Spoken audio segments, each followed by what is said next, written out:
How strong is the United States military? Why is US military the strongest? This is the video that we're gonna check out. I don't know what to expect, guys. I'm from South Asia, by the way, so I feel like USA is actually the biggest powerhouse right now in the world, and I don't know what to expect. I don't know much about the politics that's going on in the United States. How big is the military? I'm excited to see it. If you're new here, hi, my name is Easy and I am learning more about the United States. So I'm excited. Let's just start.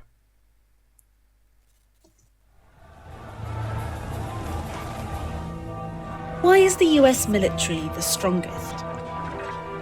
Great military powers have been appearing and disappearing since the beginning of history. Now is the time for the United States of America to be the leader in military might. But what makes it so powerful? Will its power remain undisputed? Are there already signs of weakness? Would it really stand in a conflict with potential rivals like China or Russia?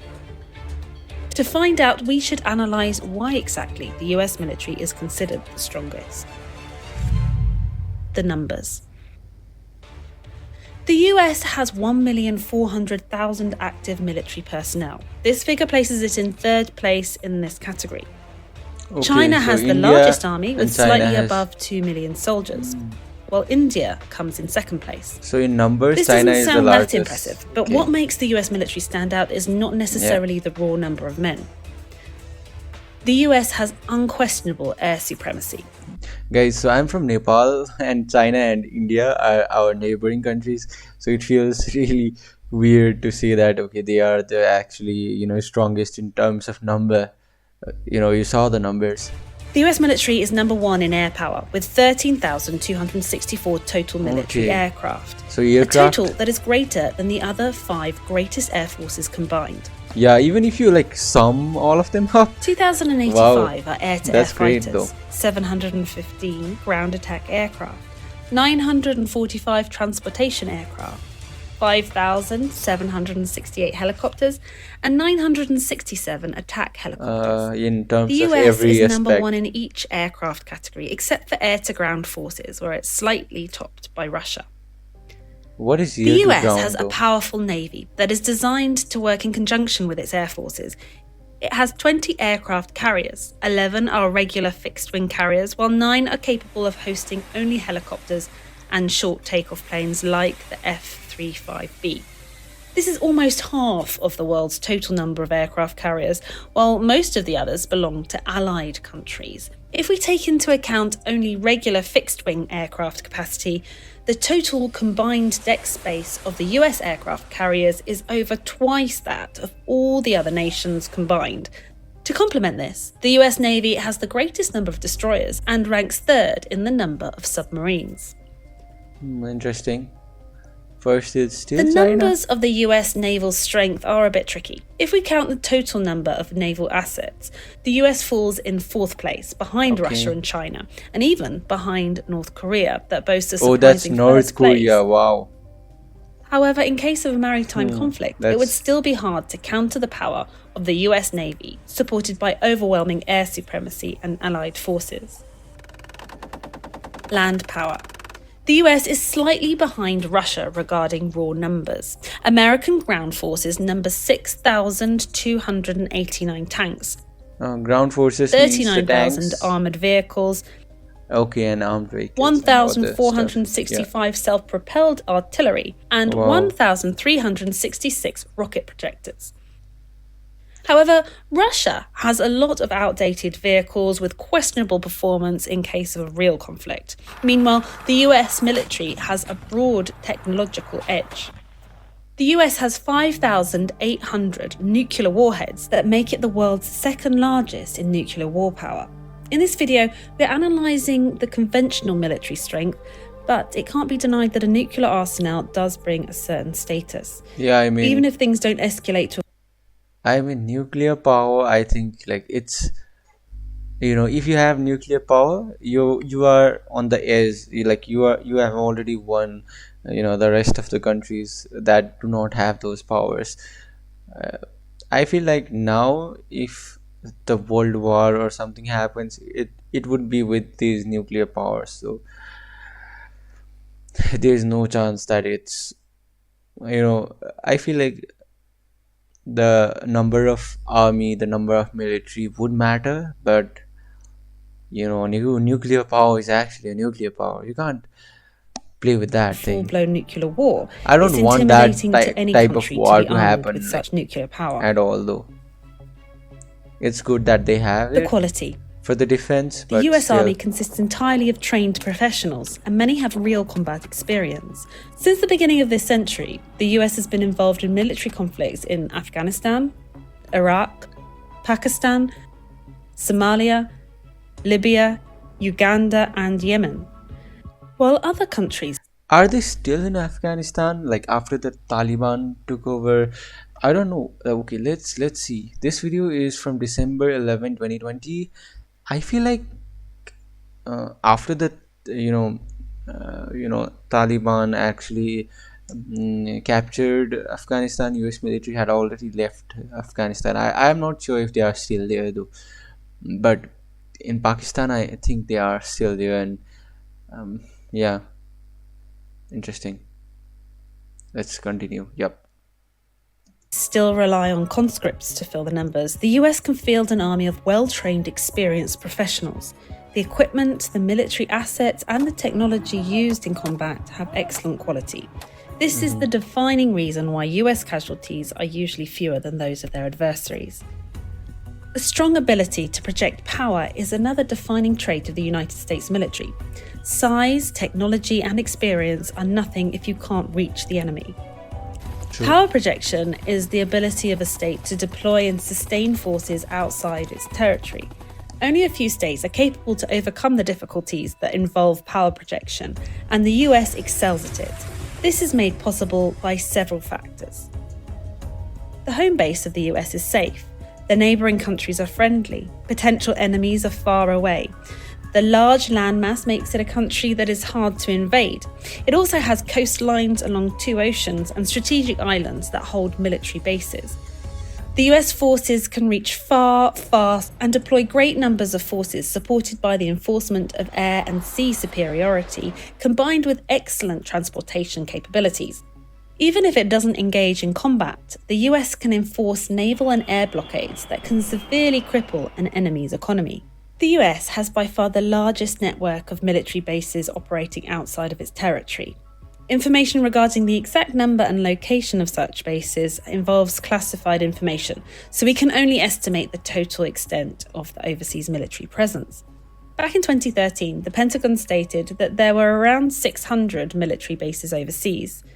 A rough estimate would be around 1,000 overseas US military Wow, compounds. that is such a huge Approximately number. 165,000 military personnel is stationed outside the United States. This doesn't I mean, they could reach anywhere with that 1,000. Just estimated. It could be more than that, and yeah, I feel like the bases of United States, the military bases, they are expanding a lot. I think it's also in Dubai. Since I'm from Asia, I think it's also in Dubai. Dubai, yeah. include areas of conflict such as Syria, Iraq, and Afghanistan. The US has significant forces deployed in around 55 countries and autonomous territories. It is also estimated that more than 150 countries have a certain degree of US military presence. Yep. And Alliances. that already makes it like powerful, if you ask me. When you have your army deployed to more than like half of the countries in the world, you are already impacting the the military is already there. That means you are already one of the toughest military to beat. And I don't think it was in Dubai though. I think it's in Abu Dhabi. I think it's a air base of the US Air Force.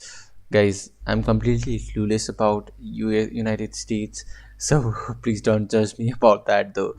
Yeah. The United States can rely on a vast network of alliances. It is the de facto leader of NATO, the world's strongest military Of alliance. course, yeah. 18 other countries are designated as major non-NATO allies. This list includes countries like Australia, Oh, New Australia, Zealand, New Japan, Zealand. South Okay. Korea, Philippines, Thailand, Pakistan, Afghanistan, Egypt, Israel, Argentina, and Brazil. Wow. Taiwan's status is a bit more complicated and it can be considered a de facto ally.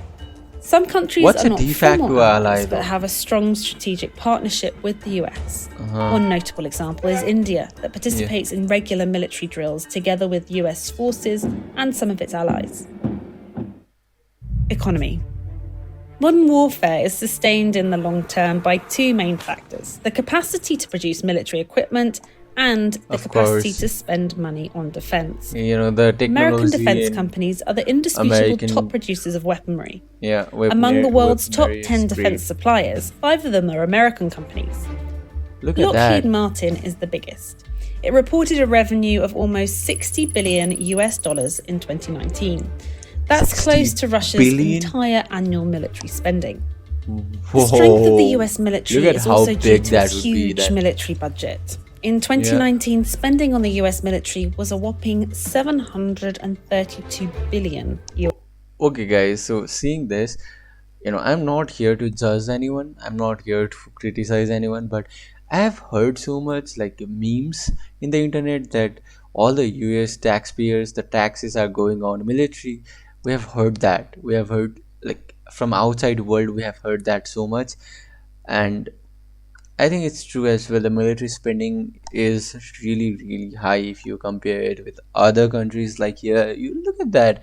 China is not even half close to USA, and India is not even that. But I think it's also because of their global, the economy of US is quite high. I don't know if it still beats China though, but I don't know. As a American citizen, what do you guys think?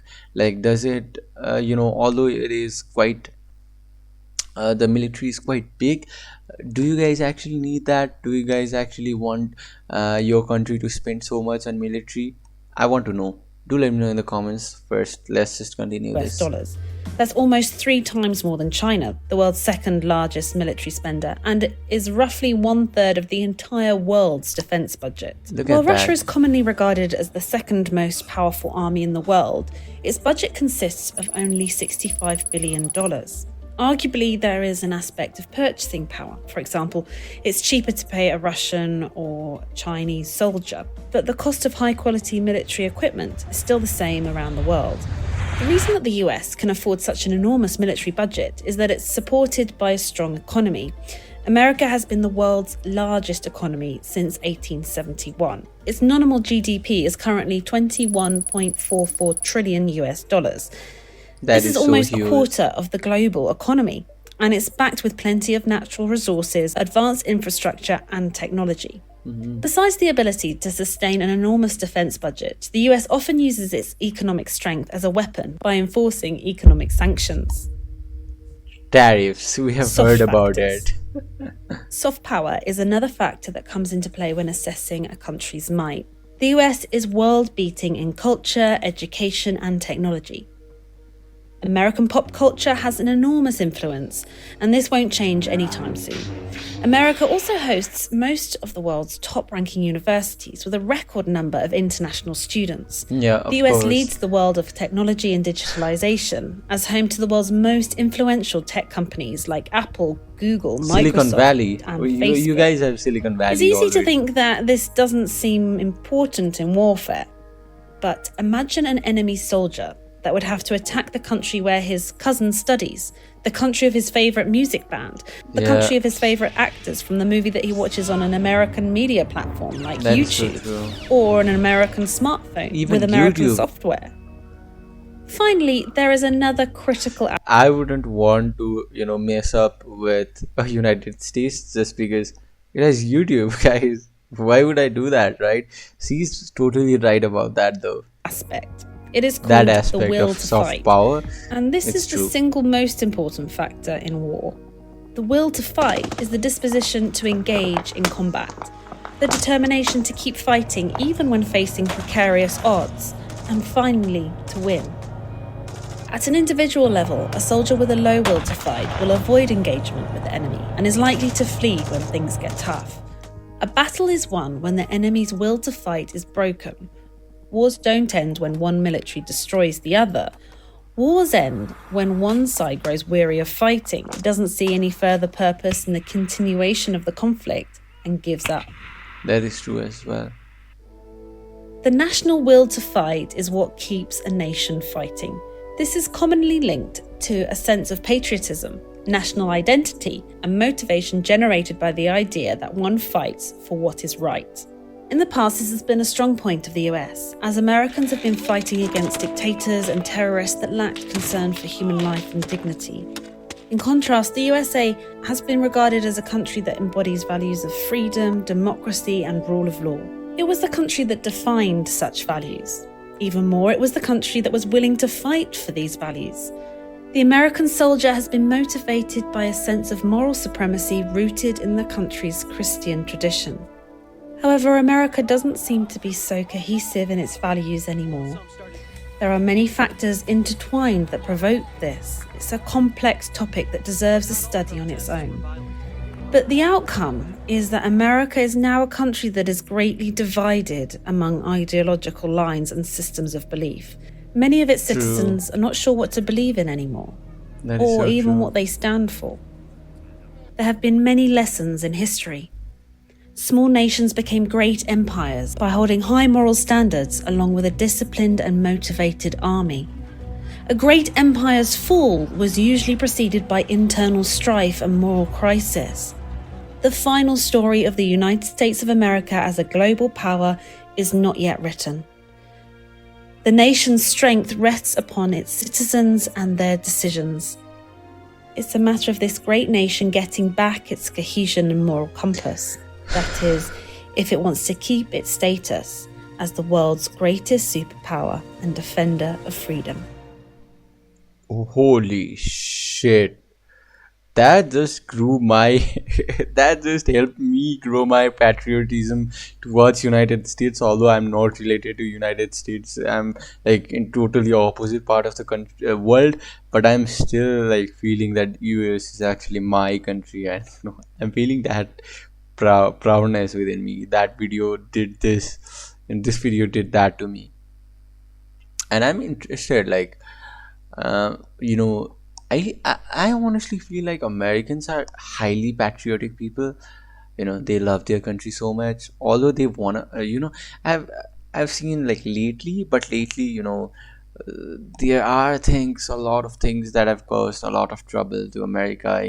Even in the global, even in the global, eyes of people. America is seen as a bad country. A lot of attacks and everything, but I still feel like America is like nobody, an outsider cannot attack America, the United States. It's safe from that point of view, although it has some crime scenes inside. This that happens in every country, to be honest, and I think it's just popularized in United States. But America could be the safest country because they have so many military bases all over the world. They have so many people there, and they are helping so many countries fight terrorism. That is one of the good things.